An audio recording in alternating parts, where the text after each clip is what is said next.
Oh, hi, my name's Matt. This is Hack Mixed Reality, and today we're going to be having a look at how to do mixed reality with the lab.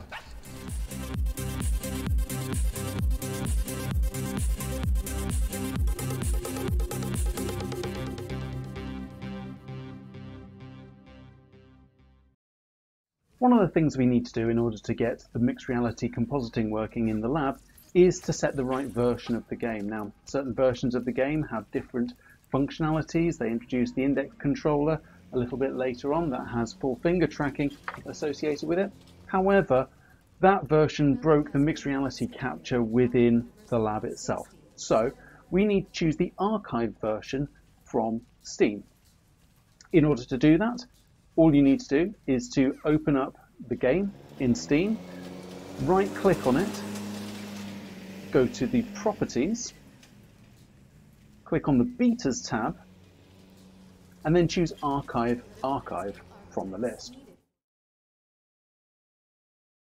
The original mixed reality trailers for the lab were shot by HTC and Valve using the Vive ones that were stuck on top of the actual cameras to track their location.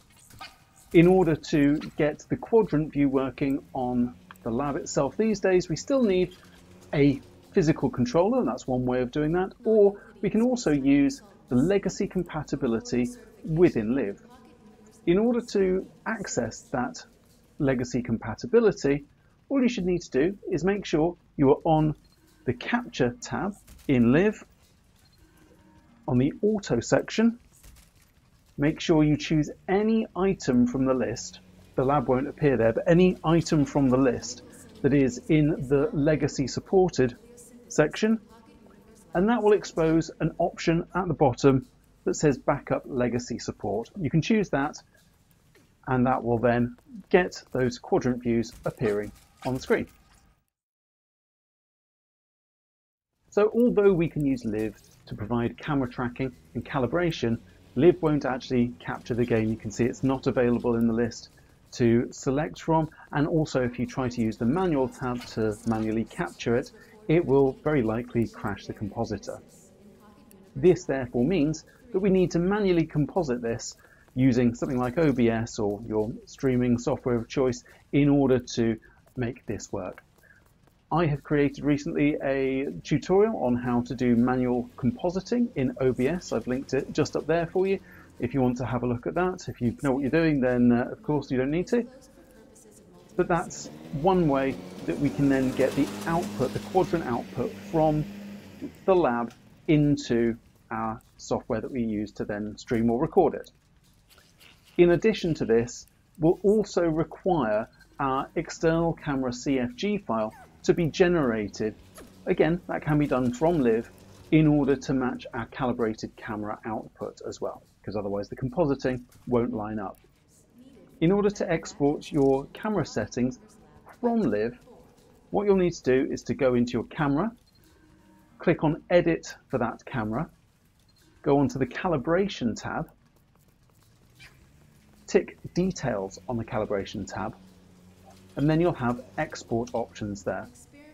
Click on Export and choose for Unity, because actually the lab was made in Unity, and then find your The Lab folder in your Steam Common Files and place the external camera CFG there. Once you've done those three things, the version, legacy compatibility, and your external camera.cfg, you should then be able to boot up the lab and have the quadrant view displayed. I have noticed in some scenes and experiences around here that one of your controllers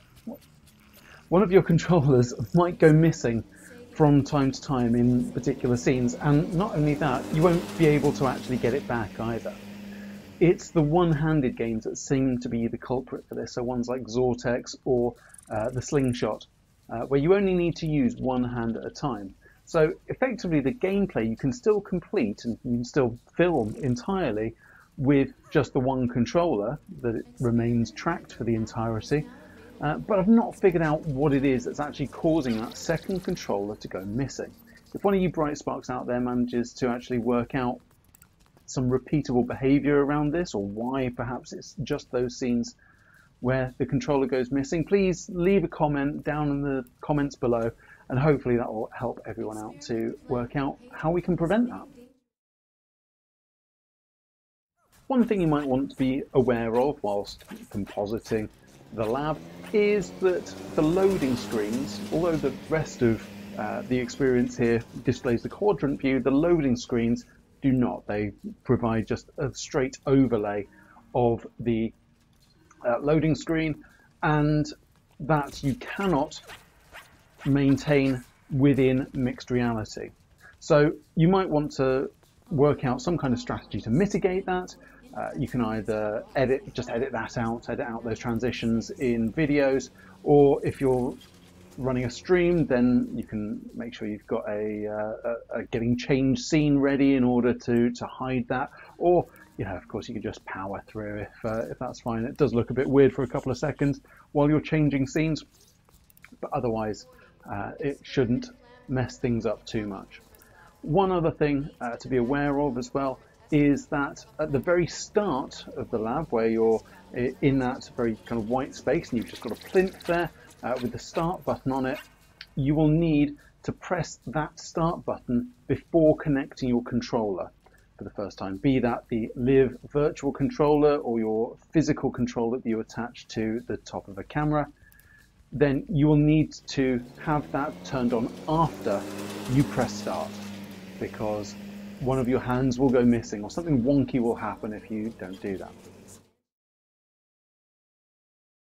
As ever in these mixed reality experiences, you will have to make a compromise around your near culling that you use in order to stop certain objects rendering too close to the camera, meaning that walls will obstruct your view or not, or that you remove too much geometry from the scene. There's certain scenes that may be more or less useful in to make sure that you've got that balance right, and we'll get up to the viable scenes that we can use in the lab in mixed reality right now. So I can confirm the following scenes work in the lab in mixed reality: longbow, Xortex, slingshot, human anatomy, and the photogrammetry scenes. But I mean, why would you do the photogrammetry scenes? There's literally nothing there apart from the dog. It looks lovely, but just why? So the camera position is going to be pretty obvious in most of the scenes that you're going to use. So longbow will be kind of behind you, making sure that you've got a wide enough angle to see the door, and all the way over to where they're coming around the corner. The slingshot again will be behind you so that you can see the carnage that you're going to cause. The one that I've spent the most time with trying to fiddle around with and get a decent position for is Xortex. What you probably want for this one is something that's side on, slightly behind, and also it's in a cage as well, so you're entirely enclosed in quite a constrained space. You'll need to make sure that firstly your near culling is set appropriately, so that if you are just slightly behind a wall, you can clip that out using the near culling, or just move your camera inside that cage basically, ever so slightly, so that you're not clipping out that geometry there. So that's it. There's just a few little tricks there that you need in order to get the lab working in mixed reality. Firstly, make sure that you've got a specific version of the game, and that is Archive. Second, use legacy compatibility or a Vive wand controller in order to track your camera. And then finally, make sure that you have a external camera.cfg file in your game's directory in order to set the offsets and everything else that the external camera.cfg file does. And that's it. Enjoy playing. I hope you've enjoyed this tutorial. I hope that you can start making your own mixed reality experiences with the lab. And if you've liked that, give us a like and a thumbs up and all that stuff. Subscribe for more things like this, more obscure or hard to run mixed reality games. And hopefully we'll see you next time. Thank you very much.